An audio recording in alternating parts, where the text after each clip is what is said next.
ஓம் சாந்தி. 8/4/2025 காலை முரளி. முரளியின் சாரம். பாபா சொல்றார், இனிமையான குழந்தைகளே, அனைத்து யுகங்களிலும் உத்தமமானது இந்த சங்கம யுகம் ஆகும். இங்குதான் ஆத்மாக்களாகிய நீங்கள் பரமாத்மா என்ற தந்தையுடன் சந்திக்கிறீர்கள். இதுதான் உண்மையிலும் உண்மையான கும்பமேளா ஆகும். கேள்வி: எத்தகைய ஒரு பாடத்தை தந்தை மட்டுமே கற்பிக்கின்றார், அதை வேறு யாராலும் கற்பிக்க முடியாது? பதில்: ஆத்ம அபிமானி ஆவதற்கான பாடத்தை ஒரு தந்தை மட்டுமே கற்பிக்கின்றார். இந்த பாடத்தை அவரை தவிர வேறு எந்த மனிதர்களாலும் கற்பிக்க முடியாது. முதலில் உங்களுக்கு ஆத்மா பற்றிய ஞானம் கிடைக்கிறது. நாம் ஆத்மாக்கள் பரந்தாமத்திலிருந்து நடிகர்களாகி நடிப்பதற்காக வந்தோம். இப்போது நாடகம் முடிகிறது என்று நீங்கள் அறிவீர்கள். இந்த நாடகம் முன்பே உருவாக்கப்பட்டது. இதனை வேறு யாரும் உருவாக்கவில்லை. எனவே இதற்கு ஆரம்பம் மற்றும் முடிவு என்பது இல்லை. பாடல்: விழித்தெழுங்கள் பிரியதர்ஷினிகளே, விழித்தெழுங்கள். ஓம் சாந்தி. இந்த பாடலை குழந்தைகள் பல முறை கேட்டிருப்பீர்கள். இதை நாயகர் நாயகிகளிடம் கூறுகின்றார். இவர் எப்போது சரீரத்தில் வருகிறாரோ அப்போது நாயகர் என்று சொல்லப்படுகிறது. இல்லையெனில் அவர் தந்தையாகவும் நீங்கள் குழந்தைகளாகவும் இருப்பீர்கள். நீங்கள் அனைவரும் பக்தைகள், பகவானை நினைக்கிறீர்கள். மணமகள் மணமகனை நினைவு செய்கின்றனர். அனைவருக்கும் அன்பான மணமகனாக இவர், அதாவது பரமாத்மா இருக்கின்றார். அவர் குழந்தைகளுக்கு புரிய வைக்கின்றார், இப்போது விழிப்படையுங்கள், புதிய யுகம் வருகிறது என்று. புதிய உலகம் சத்யுகம், பழைய உலகம் கலியுகமாகும். உங்களை சொர்க்கவாசியாக ஆக்குவதற்கு தந்தை வந்துள்ளார். நான் உங்களை சொர்க்கவாசியாக ஆக்குவேன் என்று வேறு எந்த மனிதராலும் கூற முடியாது. சந்நியாசிகளுக்கு சொர்க்கம் மற்றும் நரகத்தை பற்றி எதுவும் தெரியாது. மற்ற தர்மங்களைப் போன்று சந்நியாசிகளுக்கும் ஒரு தர்மம் இருக்கிறது. அவர்கள் யாருமே ஆதி சனாதன தேவி தேவதா தர்மத்தை சேர்ந்தவர்கள் அல்ல. பகவான் வந்துதான் ஆதி சனாதன தேவி தேவதா தர்மத்தை படைக்கின்றார். யார் நரகவாசியாக இருக்கிறார்களோ அவர்களே மீண்டும் சத்யுகத்தில் சொர்க்கவாசியாக ஆகின்றனர். இப்போது நீங்கள் நரகவாசி அல்ல. இப்போது நீங்கள் சங்கம யுகத்தில் இருக்கிறீர்கள். இடைப்பட்ட காலம் சங்கம யுகமாகும். சங்கம யுகத்தில் நீங்கள் சொர்க்கவாசியாக ஆவதற்கு முயற்சி செய்கிறீர்கள். எனவே சங்கம யுகத்திற்கு மகிமை இருக்கிறது. இதுவே அனைத்தையும் விட உத்தமமான கும்பமேளாவாகவும் இருக்கிறது. இந்த நேரத்தையே புருஷோத்தம நேரம் என்று சொல்லப்படுகிறது. நாம் அனைவரும் ஒரு தந்தையின் குழந்தைகள் என்று நீங்கள் அறிவீர்கள்.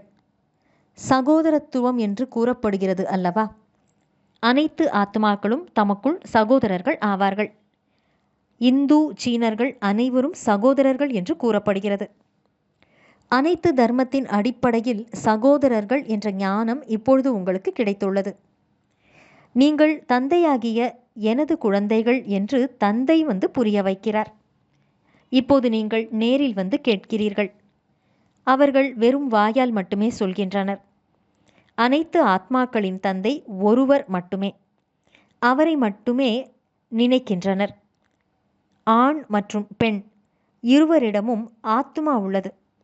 இதன் அடிப்படையில் சகோதரர்களாகவும், பிறகு சகோதரன் சகோதரியாகவும், பிறகு கணவன் மனைவியாகவும் ஆகின்றனர்.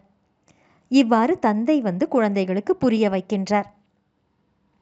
ஆத்மாக்கள் பரமாத்மாவை விட்டு பிரிந்து வெகு காலம் ஆகிவிட்டதாக கூறப்படுகிறது. நதிகள் மற்றும் கடல் பிரிந்து வெகு காலம் ஆகிவிட்டதாக கூறவில்லை. பெரிய நதிகள் கடலுடன் சேரத்தான் செய்கிறது. நதி என்பது கடலின் குழந்தை போன்றது என்று குழந்தைகளுக்கு தெரியும். கடலில் இருந்து தண்ணீர் மேகமாகி பிறகு மலைகளின் மீது மழையாக பொழிகின்றது, பிறகு நதிகளாக உருவாகிறது. ஆக அனைத்தும் கடலின் குழந்தைகளாக ஆகிறது. தண்ணீர் எங்கிருந்து உருவாகிறது என்று பலருக்கும் தெரியாது. இதையும் கற்றுத்தர வேண்டியுள்ளது. ஒரே ஒரு தந்தை மட்டுமே ஞானக்கடலாக இருக்கின்றார் என்று குழந்தைகள் இப்போது புரிந்துள்ளனர். நீங்கள் அனைவரும் ஆத்மாக்கள், தந்தை ஒருவர் மட்டுமே என்றும் புரிய வைக்கப்பட்டுள்ளது. ஆத்மா நிராகாரமாக உள்ளது, பிறகு ஸ்தூலத்தில் அதாவது சரீரத்தில் வந்து மறுபிறவி எடுக்கிறது. எப்போது தந்தை சாக்கார ரூபத்தில் சரீரத்திலே வருகிறாரோ அப்போதுதான் சந்திக்க முடியும். ஒரு முறை மட்டுமே தந்தையின் சந்திப்பு ஏற்படுகிறது. நல்லது. தாரணைக்கான முக்கியமான சாரம்: 1. புருஷோத்தம நிலையை அடைவதற்காக அல்லது புருஷோத்தமர் ஆவதற்காக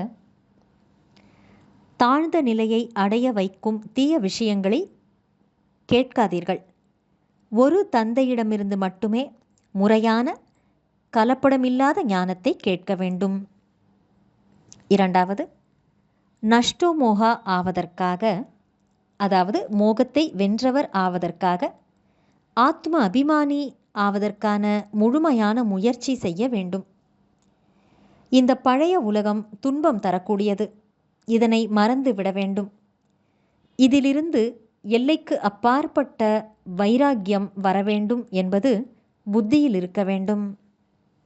வரதானம்: சங்கம யுகத்தின் அனைத்து பிராப்திகளையும் நினைவில் வைத்துக்கொண்டே ஏறும் கலையின் அனுபவம் செய்யக்கூடிய சிறந்த பிராரப்தம் உடையவர் ஆகுக, அதாவது சிறந்த பலனை உடையவர் ஆகுக. விளக்கம்: பரமாத்ம சந்திப்பு மற்றும் பரமாத்மா தரும் ஞானத்தின் சிறப்பாவது அதன் மூலம் அழிவற்ற பிராப்திகள் கிடைக்கிறது என்பதே. அப்படியின்றி சங்கம யுகம் முயற்சி செய்யும் வாழ்க்கை மற்றும் சத்யுகம் பிராப்தத்தை அனுபவிக்கும் வாழ்க்கை என்பது அல்ல. சங்கம யுகத்தின் விசேஷத்தன்மை என்னவென்றால், நீங்கள் ஓரடி எடுத்து வையுங்கள் மற்றும் 1000 அடிகள் பலனாக பெறுங்கள். எனவே புருஷார்த்தி வாழ்க்கை மட்டும் அல்ல, ஆனால் சிரேஷ்டமான பிராப்திகளை தரும் வாழ்க்கை இது. அதனால் இந்த சொரூபத்தை எப்போதும் தன் முன்னால் வையுங்கள். பிராப்தத்தை பார்த்து சுலபமாகவே ஏறும் கலையின் அதாவது முன்னேற்றத்தின் அனுபவத்தை செய்வீர்கள். அடைய வேண்டியதை அடைந்து விட்டேன் என்ற பாடலை பாடினீர்கள் என்றால் குட்கா மற்றும் ஜுட்கா அதாவது மூச்சு திணறலில் இருந்தும் தூங்கி விழுதல் போன்ற பலவீனங்களில் இருந்தும் நீங்கள் விடுபட்டு விடுவீர்கள். அத்தகைய சிறந்த பிராப்திகளை அடைபவர் ஆகுக. ஸ்லோகன்: தைரியம் என்பது பிராமணர்களின் மூச்சு ஆகும். அதன் மூலம் கடினத்திலும் கடினமான காரியம் கூட சுலபமாக நிறைவேறிவிடும். நல்லது. இனிமையிலும் இனிமையான, வெகு காலம் கழித்து காணாமல் போய் மீண்டும் தேடி கண்டெடுக்கப்பட்டுள்ள செல்லமான குழந்தைகளுக்கு தாயும் தந்தையுமான பாப்தாதாவின் அன்பான நினைவுகள் மற்றும் காலை வணக்கம்.